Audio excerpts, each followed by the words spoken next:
कि यहां पर बैठे हुए लोग न जाने कितने ऐसे हैं जिन्होंने 100-100 200 जलसे सुन लिए, बल्कि कुछ लोग तो जलसे ही सुनते रहते हैं। कुछ तो वो हैं जो यहां आ गए और कुछ वो हैं सैकड़ों की तादाद में जो सोशल मीडिया के जरिए सुन रहे हैं।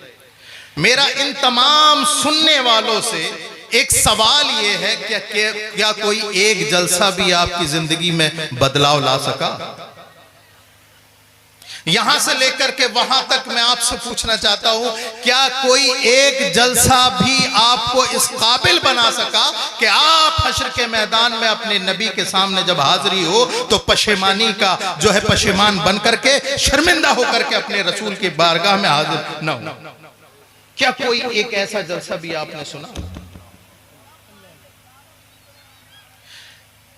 बहुत जरूरत है इस बात की, इसलिए कि मैं जहां पर बैठा हूं भाई हसन दादा, मैं जिस जगह पर बैठा हूं ये मेरी जिम्मेदारी है कि मैं यहां से वो बात कहूं जिसमें आप ही नहीं आपकी नस्लों के सुधार के भी चश्मे फूटे। इसलिए कि कल कयामत के दिन अल्लाह के मामूर फरिश्ते आपसे सवाल नहीं मुझसे सवाल करेंगे, ना इधर उधर की तू बात कर, ये बता के काफिला क्यों लुटा, मुझे रहज़नों से गिला नहीं तेरी रहबरी का सवाल है। यहां पर बैठने वाले की जिम्मेदारी है कि वो अपना हक अदा करने की कोशिश करे। अब मैं किस मौजू पे गुफ्तगू करूं? अखलाकियात पे बोलूं, मामलात पे बोलूं या इबादात पर बोलूं? किस मौजू को मैं अपना मौजू सुखन बनाऊं? अगर अखलाकियात की बात करी जाए तो उम्मत मुस्लिमा का अक्सर और बेशतर हिस्सा अखलाकियात के लेवल से बहुत गिर गया। मामलात की बात की जाए तो ये उम्मत मुस्लिमा मामलात में यहूद और नसारा और मुशरिकीन को भी पीछे छोड़ सकी। और इबादात का मामला किया जाए तो आप देखें मिंबर और मेहराब किस कदर के सोने हैं। आज अगर ये तकरीर की जाए कि नौजवानों शराब छोड़ दो, तवज्जो है, मैं तकरीर करने की कोशिश कर रहा हूं, मैं तकरीर करने की कोशिश कर रहा हूं, अगर आप लोग साथ देंगे वो बड़े गौर से सुन रहे हैं। अगर मैं ये तकरीर करूं कि लोगों नौजवानों तुम में शराब पीने वालों की शराब बहुत बढ़ती जा रही है, तो मेरी तकरीर ही नहीं, आप नेट पर सर्च करें 1000 तकरीरें हैं और न जाने कितने हजार दर्जनों किताबें इस मौजू पे लिख दी गई। अगर मैं ये बात करूं कि नौजवानों जिना के रेशात बढ़ते चले जा रहे हैं, तो इस मौजू पर मेरी अकेले की तकरीर नहीं, सैकड़ों मुकर्रिर हैं और हजारों किताबें मुरत्तब हो चुकी है। मैं ये बयान करूं कि मुसलमानों सूद खाना छोड़ दो, तो सिर्फ वाहिद मेरी तकरीर नहीं, न जाने कितनी तकरीर है, न जाने कितनी हजार किताबें हैं। मैं अब अपनी तकरीर करने की कोशिश के आखिरी मकाम पर हूं, मैं शुरू कर रहा हूं। आपके पास अलग अलग अखलाकियात पर अलग किताबें, मामलात पर अलग किताबें, जो है इबादात पर तकरीरें और मकालात और किताबें हैं, अखलाकियात पर किताबें, मामलात पर लिखी हुई किताबें आपके सामने हैं। लाखों करोड़ों किताबें होने के बावजूद तमाम मामलात आपके सामने हैं, तमाम मामलात मुसलमानों के आपके सामने हैं। लेकिन इस बात को यही खत्म करो, जलालपुर की सरजमीन पर यहीं बैठे बैठे गुंबद खजरा की तरफ लौ लगाओ, 14 सदियों पहले चले जाओ, वहां पता चलेगा वहां सिर्फ एक किताब थी। आए है वाह वाह वाह, जिंदाबाद। नबवी में सिर्फ एक किताब थी, अल्लाह की किताब जिसे कुरान कहते हैं। अल्लाह सुभान। आज लाखों किताबें हैं, करोड़ों किताबें हैं, लेकिन रसूलुल्लाह के जमाने में, जमाना तो रसूलुल्लाह का सब है, हजरत अबू बकर के सामने, हजरत उमर फारूक के सामने, हजरत मौलाए कायनात के सामने, हजरत उस्मान गनी, तलहा और जुबैर के सामने सिर्फ एक किताब थी और तफसीर के नाम पे उसवे रसूल था। किताब एक थी और तफसीर के नाम पर सिर्फ एक उसवा था रसूलुल्लाह का।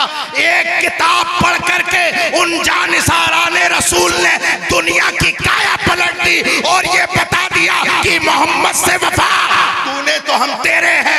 जहां चीज है क्या लौह कलम तेरे। नारे तकबीर, नारे रिसालत, उलमा अहले सुन्नत मसलके आला हजरत हुजूर सैयद मुफ्ती रिहान साहिब किबला, नारे तकबीर। एक किताब थी दौरे रसूल में, सिर्फ वाहिद किताब जिसको मुसहफ कहते हैं उलमा, और आप कहते हैं कुरान पाक। और तफसीर के नाम पर रसूलुल्लाह की जिंदगी थी। कुरान में अल्लाह ने इरशाद फरमाया, इसी को मौज़ूए सुखन बनाता हूं, लक़द कान लकुम फी रसूलिल्लाहि उस्वतुन हसना। ऐ लोगो, अगर तुम्हें सही तरीके से मुसलमान बनना है, मेरी बात समझ में आ रही है? हम उसके नहीं कायल जो सर से गुजर जाए, वो बात करो यारो जो दिल में उतर जाए। आप नहीं जानते उम्मत मुस्लिमा का कितना माहौल खराब है। मैं तमाम मकातिबे फिक्र की बात नहीं कर रहा, मैं सिर्फ अपने रज़वी शेरों को जगाना चाहता हूं। मैं मकतबे फिक्र की बात नहीं कर रहा किसी भी, मैं तो उनसे बात कर रहा हूं जो अपने आप को सुन्नी रज़वी कहलवाते हैं, जो अपने आप को ये कहते हैं कि तुझसे और जन्नत से क्या मतलब, वहां भी दूर हो। हम रसूलुल्लाह के, जन्नत रसूलुल्लाह की कभी अपनी सूरत आईने में भी देखी है? जन्नत पाना, ये जो अपने आप को सुन्नी सही उल अकीदा कह रहा है, सबसे ज्यादा नमाजें न पढ़ने वाले इन्हीं में है। मुझे गलत मत समझना, मैं अपनों से बात कर रहा हूं।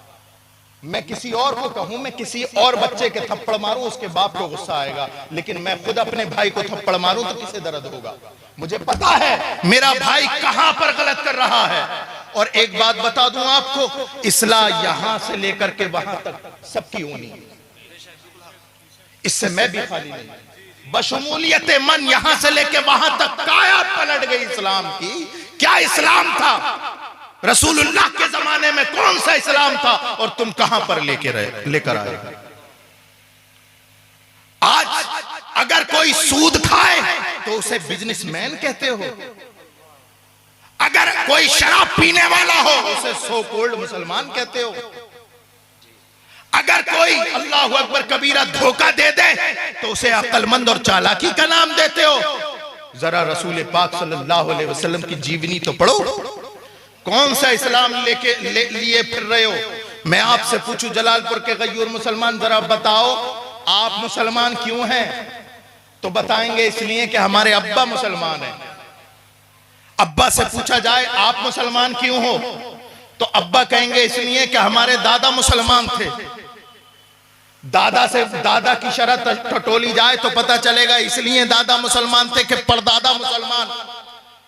लेकिन याद रखो मुसलमानों, ये ऐसा इस्लाम काबिल कबूल नहीं है, बल्कि इस्लाम वही कबूल है कि जब जलालपुर के गयूर मुसलमान से पूछा जाए कि बता तू मुसलमान क्यों है, तो वो जवाब दे इसलिए कि हम मोहम्मद रसूलुल्लाह पर ईमान लाए।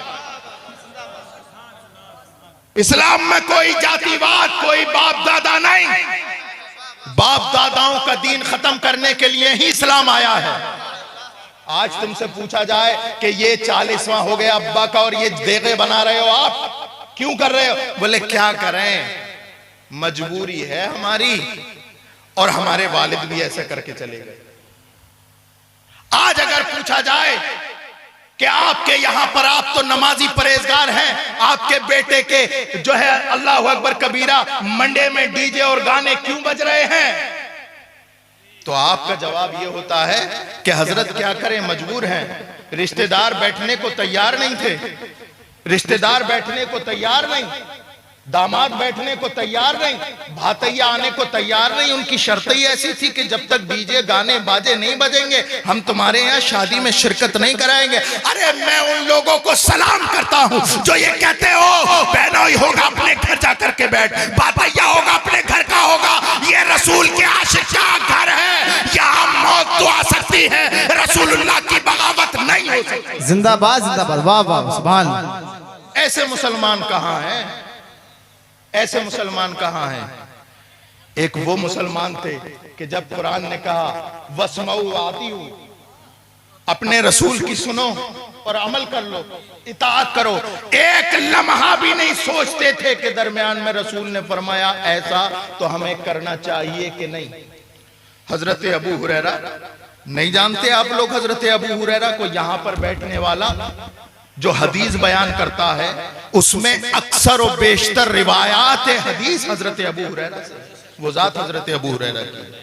सरकार की बारगाह में हाजिर हुए, या रसूल अल्लाह इन्नी अस्माउ मिनका हदीसन फअंसा हो। या रसूल अल्लाह मैं आपसे हदीस सुनता हूं और मैं भूल जाता हूं, हदीस सुनता हूं और भूल जाता हूं, हदीस सुनता हूं और भूल जाता हूं। सरकार ने फरमाया अच्छा। सरकार ने फरमाया चादर बिछा दो। तवज्जो है जलालपुर वालों, क्या फरमाया सरकार ने? चादर बिछा दो। एक मर्तबा भी हजरत अबू हुरैरा ने नहीं सोचा मेरे सवाल का और सरकार के जवाब का जोड़ क्या बनता है। एक लम्हा नहीं सोचा कि मैं कह रहा हूं कि या रसूलल्लाह मुझे भूलने की बीमारी है। सरकार फरमाते हैं कि चादर बिछा दो, मेरे सवाल का आका के जवाब का जोड़ क्या बनता है। अल्लाह अकबर कबीरा, वो जानते थे ये वो हुक्म है। अल्लाह अकबर, जहां से हल्की सी भी ताखीर कर दी ईमान खतरे में आ जाएगा। हजरत अबू हुरैरा ने जैसी सुना, आनन फानन अपनी चादर बिछा दी। अब सरकार ने यूं हाथ ऊपर किए, फिर यूं किया। रावी कहता है हजरत अबू हुरैरा की चादर में इस तरह से डाल दिया। अब रावी कहता है हुजूर के हाथ खाली थे। तवज्जो चाहूंगा, क्या थे? ऐसे उठाए, ऐसे किए, हजरत अबू हुरैरा की चादर में डाल दिए, चादर में डाल दिए।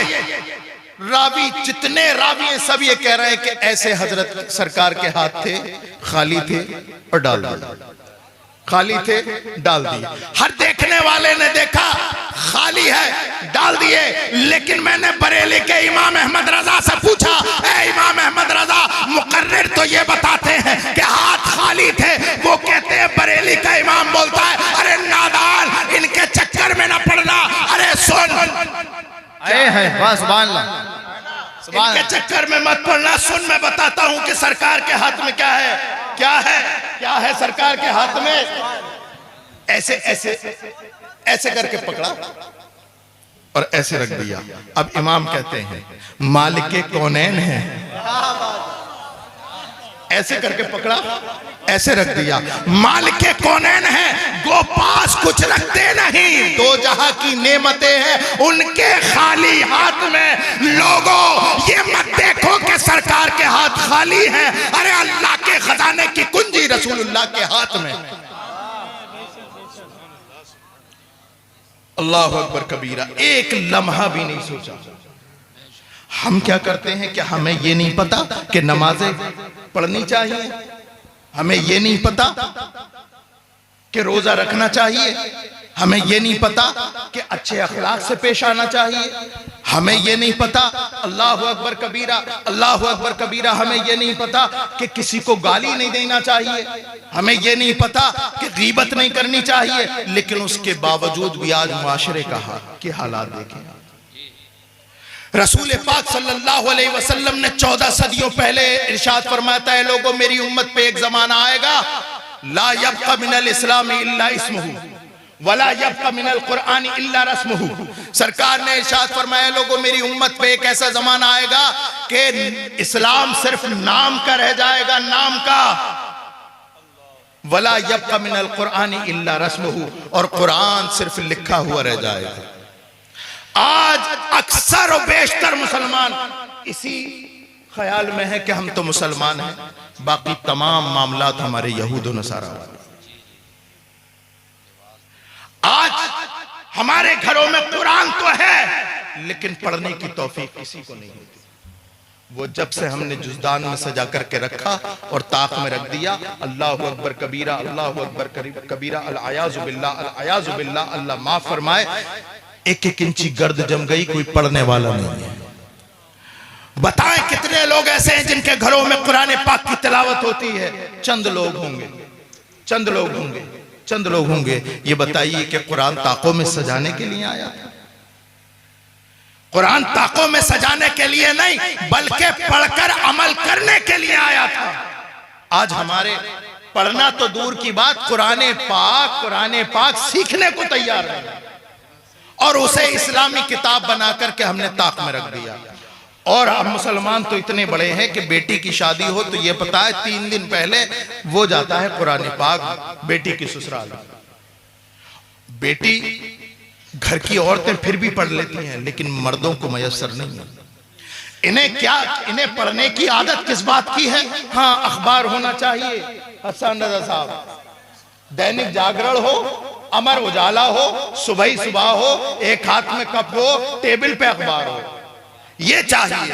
अखबार पढ़ने का इतना क्रेज, उसमें सारी बातें झूठ होती हैं। मैं बहुत दफा बोलता हूं ये जुमला, अखबार में सारी बातें झूठ होती हैं, सिर्फ एक बात सच होती है, दिन और तारीख, बाकी सब झूठ। इस झूठ को पढ़ने का इतना बड़ा क्रेज कि जिस दिन अखबार नहीं आया बीवी से लड़ गया, बेटे से लड़ गया, कहां डाला तूने अखबार, कहां फेंक डाला तूने अखबार। मैं कहता हूं ऐ जलालपुर के गयूर मुसलमान, अखबार पढ़ना है तो पढ़, वरना अगर ना मिले तो मत पढ़। लेकिन अल्लाहु अकबर कबीरा, मैं आपसे पूछना चाहता हूं अखबार क्यों पढ़ते हैं? तो आप कहेंगे हाँ, हम अखबार इसलिए पढ़ते हैं ताकि पता चले कि कल कुदरकी में क्या हुआ था, तो जलालपुर में क्या हुआ था, अल्लाहु अकबर गदीपुर में क्या हुआ था, मुरादाबाद और लखनऊ में क्या हुआ था।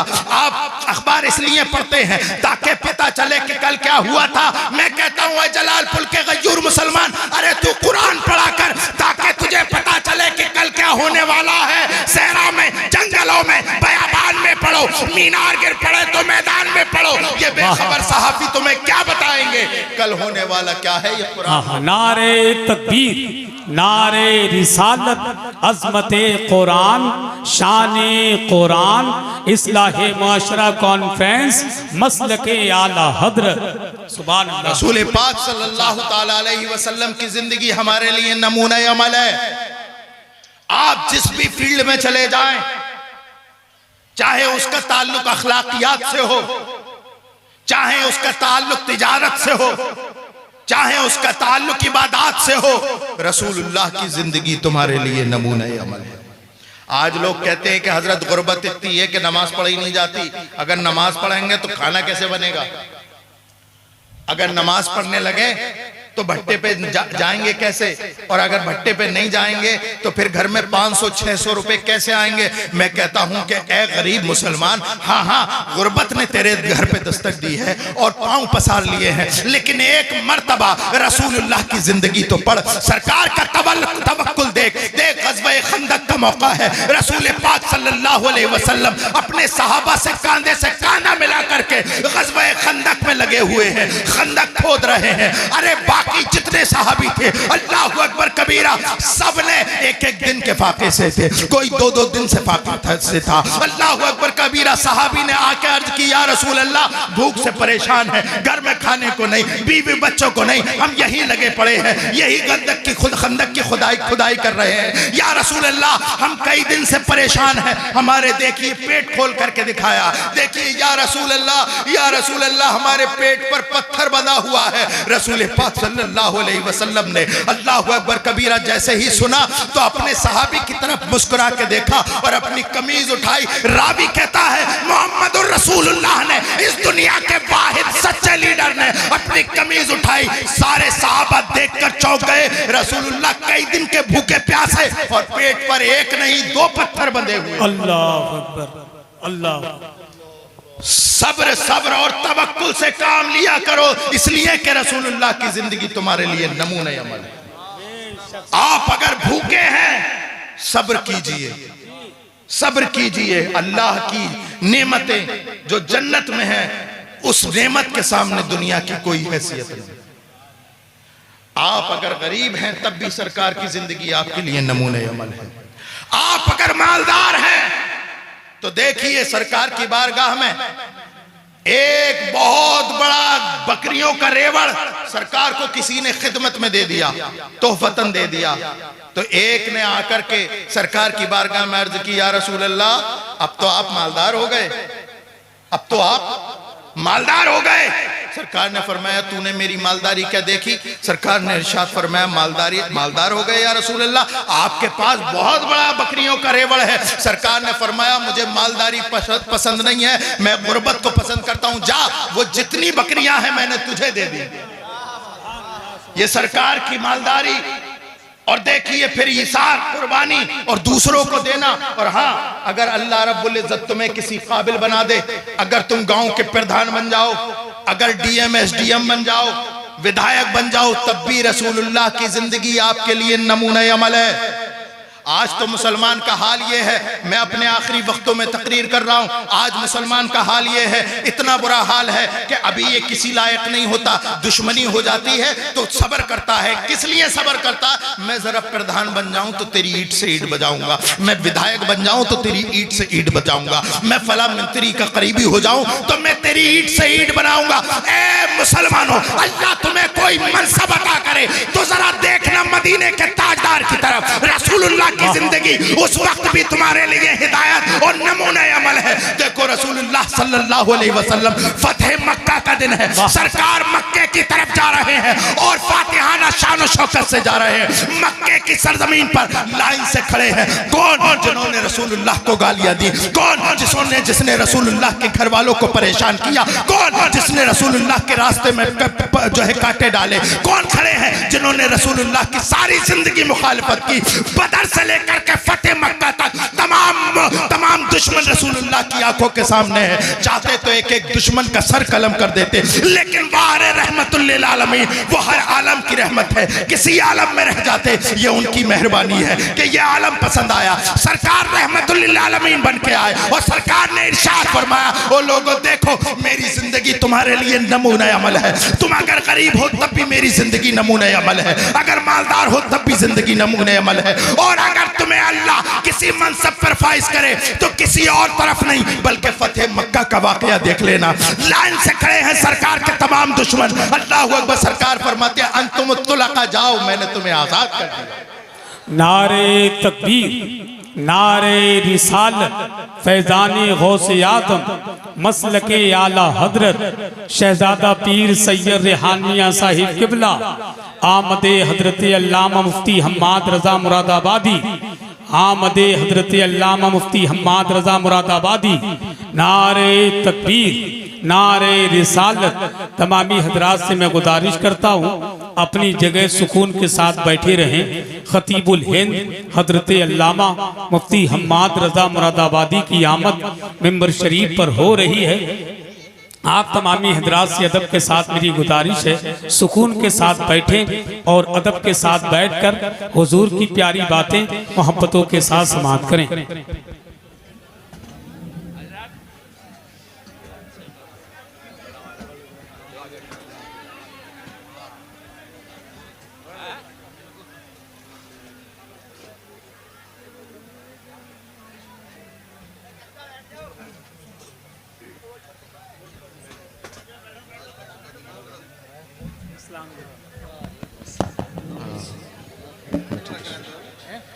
मैं बस अपनी बात बैठ जाए सभी।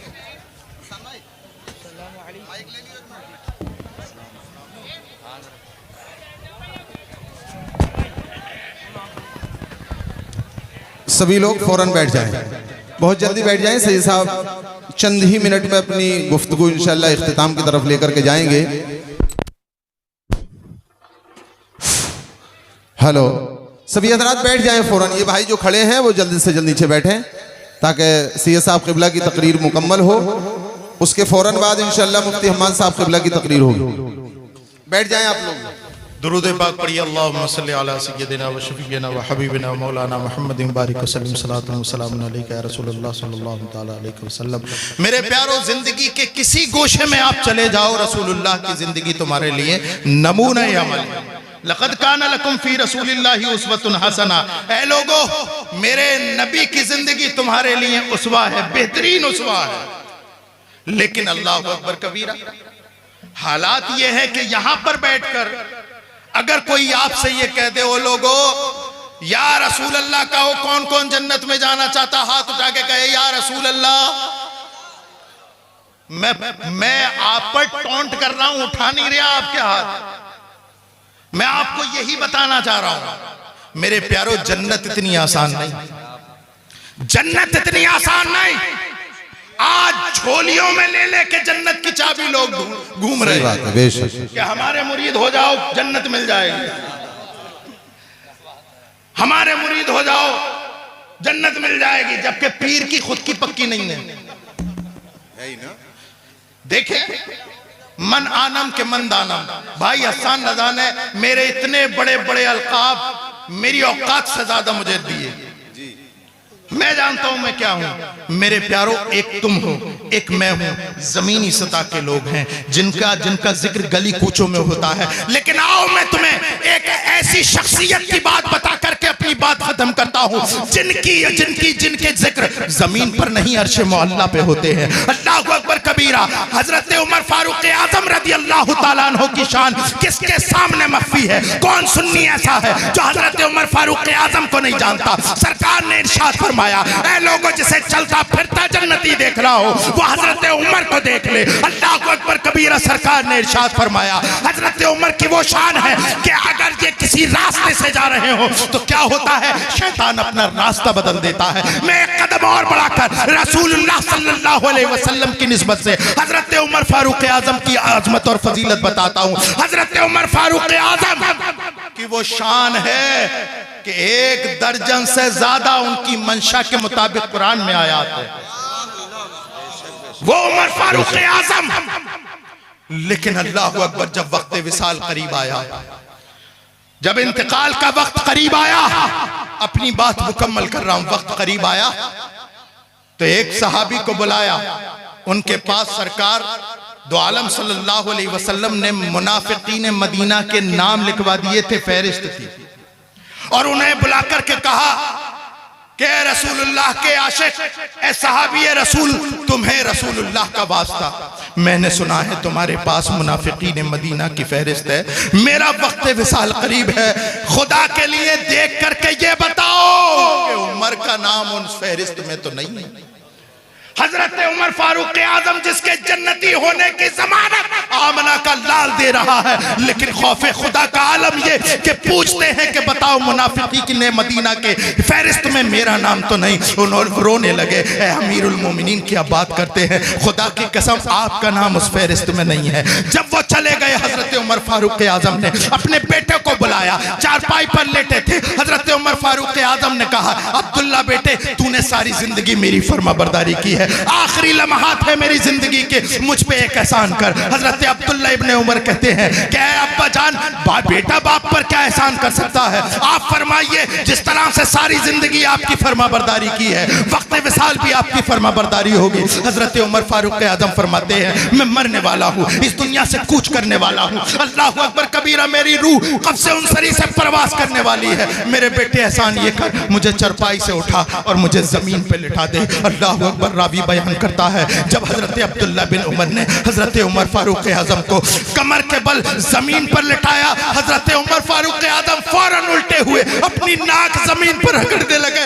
मौला उमर के जाने का वक्त करीब आया है, मौला उमर इस दुनिया से जाने वाला है, ऐ मौला उमर को माफ कर दे, उमर की गलतियों को दरगुजर कर दे, मौला उमर को जन्नत अता फरमा दे, मौला जन्नत, मौला जहन्नम से उमर को दूर कर दे। पूरा चेहरा नाक से रगड़ रहे हैं। मैं पूछता हूँ, जलालपुर के गजूर मुसलमान, नमाज तुम्हारे पास नहीं, रोजे तुम्हारे पास नहीं, हज तुम्हारे पास नहीं, ज़कात तुम्हारे पास नहीं, अच्छे अखलाक तुम्हारे पास नहीं, इबादत तुम्हारे पास नहीं, मामलात में तुम जीरे हो, किस बेस पे कहते हो कि हम रसूलुल्लाह के जन्नत रसूलुल्लाह की? अरे रसूलुल्लाह का उसवा अपनाओ, फिर कहो हम रसूलुल्लाह के जन्नत रसूल। वाह वाह, नारे तकबीर, नारे रिसालत। सैयद रेहान मुअज़्ज़मी साहिब क़िबला, मुफ्ती हम्माद साहिब क़िबला, इस्लाहे मुआशरा कॉन्फ्रेंस। अल्लाह रब्बुल इज़्ज़त हम सबको अमल की तौफीक अता फरमाए, बोलने में जो गलतियां हैं अल्लाह उसे माफ़ फरमाए। वमा अलैना इल्लल बलाग। अस्सलामु अलैकुम।